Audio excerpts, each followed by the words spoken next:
Hello, Ray Phoenix here, and this is Amazing Spider-Man Web of Fire for the Sega 32X. I thought this was on Sega Genesis, but it's actually on Sega 32X. This is the rarest game on the Sega 32X.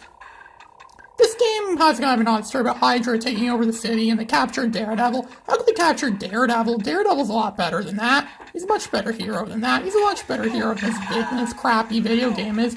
This game is rare, but that doesn't mean it's good. This game's actually very bad. The controls are poorly designed. Spider-Man runs like Bugsy Bobcat, where you can't really see what's ahead of you, so you're constantly running into stuff. He's crippled too, so it's hard for him to move around properly and to navigate around properly. It's hard for him to do that too. You know, he's like an old man, basically. He moves like an old man, yeah, but he's fast for some reason. He's made fast like Bugsy Bobcat.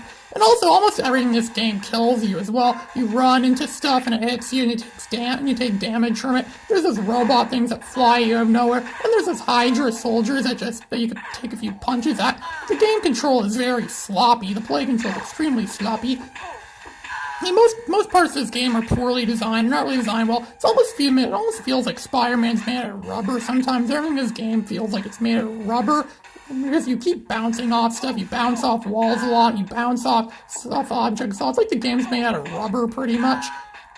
And enemies come at you out of nowhere. You don't really have much time to react. You need, like, really quick skills to react. This doesn't even look like a Sega 32X. There's nothing in this game that does justice for the Sega 32X's. So there's no point. It's very well could have just been a regular Sega Genesis game. In fact, this game's not even worthy of being a regular Sega Genesis game. The regular Sega Genesis alone could do something much better than this piece of crap. This game may be rare, but that by no means it's good. It's not good at all. There's nothing great about this. There aren't really any merits about this game. The premise of this game is somewhat interesting, but that's just about it. That's all this game ever is. It's not very fun of a game. Don't buy it. It's not worth breaking the bank over. Don't break the bank over this. It's one of the worst things you could spend.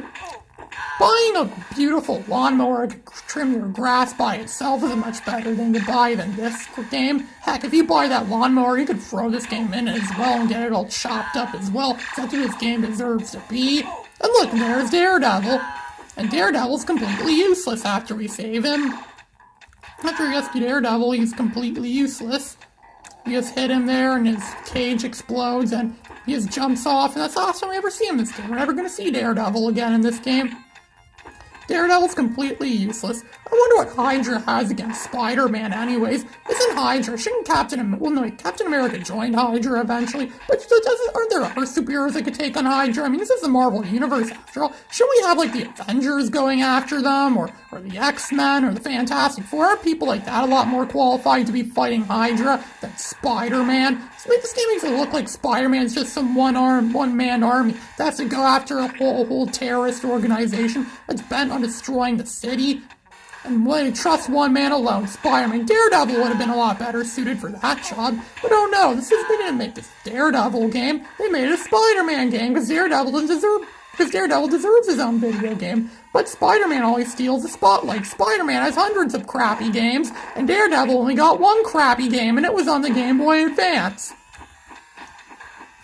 I mean, sure, Spider-Man has had a lot of crappy games before this one. This game still is pretty crappy. I mean, on the Sega Genesis in 1990, he had a crappy game on that system, and then he had a game on the Game Boy which sucked as well. He had games on the NES and Sega Master System, and those sucked as well. Good God, does Spider-Man have so many sucky games? What's it with Spider-Man having all these crappy games? Then again, other superheroes had their share of crappy games too. The X-Men had quite a few crappy games as well. There were a few X-Men games that were made on the original NES. They were pretty crappy. There was the first X-Men game, the Genesis, is decent. Then there was X-Men 2, the Clone Wars, which was pretty good, but nowhere near as good as the X-Men arcade game, which is a lot better. And there was that Captain America game I played on the SNES, and good God, was ever awful. And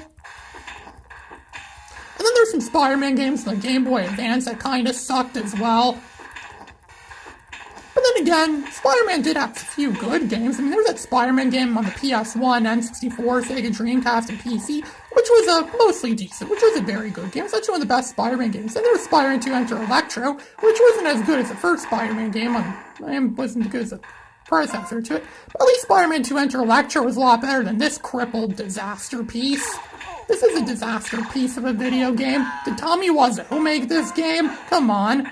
And everything bounces. I keep saying everything bounces out. It's like you're super bouncy ball. We should have just made this game Spider Super Bouncy Ball. I mean, come on, there's plenty of versions of Spider-Man already. As we saw in Spider-Man Into the Spider-Verse, there were so many other versions of Spider-Man out there. Speaking of Spider-Man Into the Spider-Verse, I watched that movie last night for the first time. It was pretty good. I really liked it. I understand why it beat The Incredibles 2 at the Oscars for Best Animated Picture. It was a really good animated movie. I wouldn't call it a cartoon necessarily, but it was a good animated movie. It was entertaining.